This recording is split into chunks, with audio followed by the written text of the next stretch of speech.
माधव सिंधिया के साथ तो उनके रिश्ते थोड़े मतलब उठापटक वाले थे, और बाद में हालांकि जब माधव सिंधिया जी की जब अकाल मौत हुई थी और हम उस समय वहाँ ग्वालियर में थे, तो दिग्विजय सिंह को जिस तरीके से उन्होंने पूरा एक सम्मान के साथ नंगे पैर बहुत रह लंबे के समय तक वो सिर ग्वालियर पे में स्टे भी पट्टा किया था लगा के उन्होंने। हाँ उन्होंने स्टे किया, एकदम कार्यकर्ता भाव से उनका सारे अंत्येष्टि करवाई। और बाद में जब नए महाराज यानी कि ज्योतिष सिंधिया का जब वहाँ महाराज में, तो उनको भोपाल में अपने घर पे बुला के रुकवाया और बड़ा सम्मान करते थे सबके सामने। मगर वक्त ऐसा पलटा कि सिंधिया एक तरफ है और दिग्विजय सिंह एक तरफ है, तो यहाँ कहाँ अदावत शुरू हो गई छोटी सिंधिया और दिग्विजय सिंह में? देखिए, अभी जो आपने बात बोली और जो ऋषि भाई ने कहा, इसमें आपको समझना पड़ेगा कि एक होता है निजी रिश्ते और ये के जो राजे रजवाड़ों के जो प्रोटोकॉल है, ये एक अलग चीज़ है और राजनीति अलग चीज़ है। और राजनीति में दिग्विजय सिंह जो हैं वो क्या हैं वो हम सब जानते हैं। वो जितनी चालें चल सकते हैं उससे ज़्यादा चालें उनके मन में रहती हैं।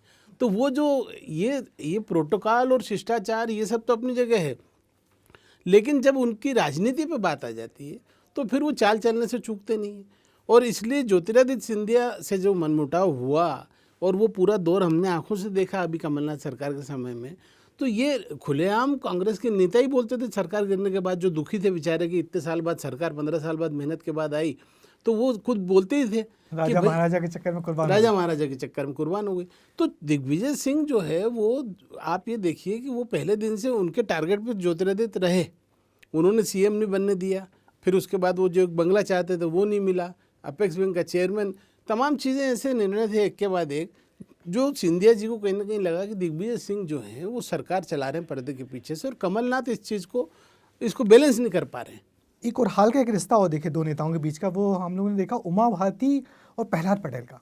प्रहलाद पटेल जी के यहाँ अभी माता जी गुजरी हुई हैं और तकरीबन सभी लोग जा चुके हैं, सारे नेता लोग उनके शोक व्यक्त करने जा चुके हैं, मगर उमा जी अभी तक नहीं गई हैं। हालांकि इस बीच में उमा जी एक बार उनके घर आई थी खाना खाने के लिए, और जबकि हम सब जानते हैं कि 2003 की सरकार पर्दे के पीछे से तो प्रहलाद जी ही चलाते थे। ये देखिए, उमा भारती जी भी अपने आप में भारतीय राजनीति में एक बहुत ही रहस्यमय कैरेक्टर हैं।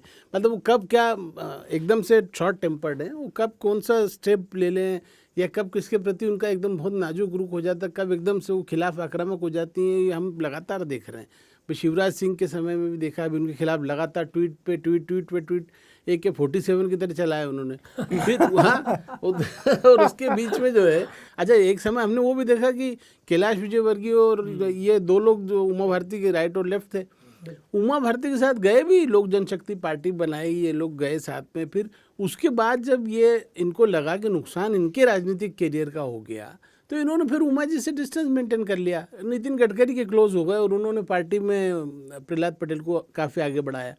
अब उमा भारती चूँकि बिल्कुल हाशिए पर हैं पिछले लंबे समय से, और वो चूँकि नरेंद्र मोदी के खिलाफ सीधे उन्होंने वो करा था, इस वजह से अब ये रिश्ते दोनों के जो आपने कहा वो सही बात है कि वो कहीं ना कहीं पुराने रिश्ते तो हैं, और वो जानती भी हैं कि प्रहलाद पटेल उनकी काफ़ी उनका सम्मान भी करते हैं। लेकिन अब ये इस समय पे इस मौके पे नहीं जाना अभी इंगित करता है कि कहीं ना कहीं फिर उनको लग रहा है कि मैं नहीं जाऊं या मैं अपना गुस्सा प्रदर्शित करूं। उमा भारती का तो ये आपने देखा ही होगा। उमा भारती भी अकेली चली थी, उनके साथ बहुत लोग जुड़े थे और फिर वो धीरे धीरे फिर वो अकेली हो गई। हाँ। तो उनका व्यवहार उनको समझना भी मैंने बड़ा मुश्किल काम है। मगर मैं एक चीज़ जानना चाहता हूँ कि एक तो होते हैं राजनीतिक रिश्ते, एक निजी रिश्ते होते हैं और राजनीतिक रिश्ते होते हैं, तो दोनों में कौन सा रिश्ता ज़्यादा प्रभावी होता है या हावी आप लोगों ने नेताओं के पास देखा है? कोई किस्सा सुना के बताएं। देखिए, राजनीतिक रिश्ता, आप यदि राजनीतिक फील्ड में तो निजी रिश्ता तो बचता नहीं। बहुत कम नेता ऐसे होते हैं जो कि निजी रिश्तों को अहमियत देते हैं। मतलब वो सुख दुख में खड़े रहेंगे आपके, वो कभी भी, मैं आप भी ब्रजेश जी जानते, कुछ मंत्री कांग्रेस सरकार में तो काफ़ी सारे मंत्री थे, पर लेकिन बीजेपी में बहुत गिने चुने ऐसे मंत्री रहे जो कि कांग्रेस के नेताओं के साथ बैठ के चाय भी पीना पसंद करते हो या शाम की पार्टियों में बुलाते हैं। मैं ऐसे दो मंत्रियों को, अब तो मंत्री नहीं है, जो आज भी कांग्रेस के नेताओं के साथ निजी तौर पे जुड़े हुए। एक तो नरोत्तम मिश्रा है और दूसरे अनूप मिश्रा।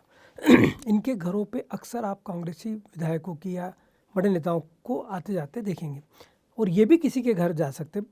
अब वो वाली बात निजी वाली ख़त्म होती जा रही है राजनीति में। एक वो जो दौर आ गया ना राजनीतिक असहिष्णुता का, जो मैं पिछली बार बात कर रहा था, एक असहिष्णुता आ गई है। पर उसमें ऋषि भाई, आप ये कैलाश विजयवर्गीय और दिग्विजय सिंह के रिश्ते हैं, हाँ, और बहुत खुल के दोनों बोलते हैं इस बारे में। मतलब निजी रिश्ते हैं दोनों के बीच में बहुत अच्छे। और इनफैक्ट जब आमने सामने होते तो हाँ, खुल जब के महापौर आलोचना भी किला करते हैं। जीते तब उनके इंदौर में काफी सारे काम उन्होंने रुकने दिए थे। मंत्री भी रहे और महापौर भी रहे, कांग्रेस के सारे लोग विरोध करते रहे कि दिग्विजय सिंह जी इनको एक पद से हटाने में आप, लेकिन दिग्विजय सिंह ने नहीं किया वैसा, तो उसको लेके इनफैक्ट दिग्विजय सिंह जी के बाबूलाल गौर से गजब रिश्ते थे। बाबूलाल गौर से हो, पटवारी के घर मुझे पे लगता है कि विक्रम बाबूलाल गौर बीजेपी के दिग्विजय सिंह थे, जिनके सभी कांग्रेसी नेताओं से बड़े करीबी रिश्ते रहे। बिल्कुल हाँ, कमलनाथ से रिश्ते थे, महेश अर्जुन सिंह से रिश्ते महेश थे। जोशी, सभी लोगों से हाँ, उनके बहुत अच्छे रिश्ते एक बार थे। मुझे बताया कि वो गए वहाँ पे अर्जुन सिंह जी से मिलने, केंद्रीय मंत्री थे, तो उन्होंने बाबूलाल गौर जी से पूछा कि तो क्या इरादा है चुनाव का?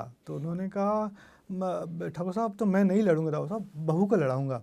तो उन्होंने कहा नहीं नहीं नहीं, ये गलती मत करना, आप लड़ोगे तो विधायक मंत्री बनोगे और बहू लड़ेगी तो विधायक बनेगी, तो चुनाव तो आप ही लड़ना। इतने अच्छे रिश्ते थे ब्रजेश बाबूलाल गौर और बीजेपी के नेताओं के। गोविंदपुरा के बीजेपी नेता कहते हैं कि बाबूलाल गौर ही डिसाइड करते थे गोविंदपुरा में उनके खिलाफ कौन लड़ेगा कांग्रेस पार्टी से। मतलब इस नहीं, मुझे तो एक किस्सा और भोपाल का पता है कि एक कांग्रेस के महापौर को जीतने में मदद जो है बाबूलाल गौर ने की थी खुल के, वो भी कांग्रेस के अच्छा। सुरेश पचौरी के ने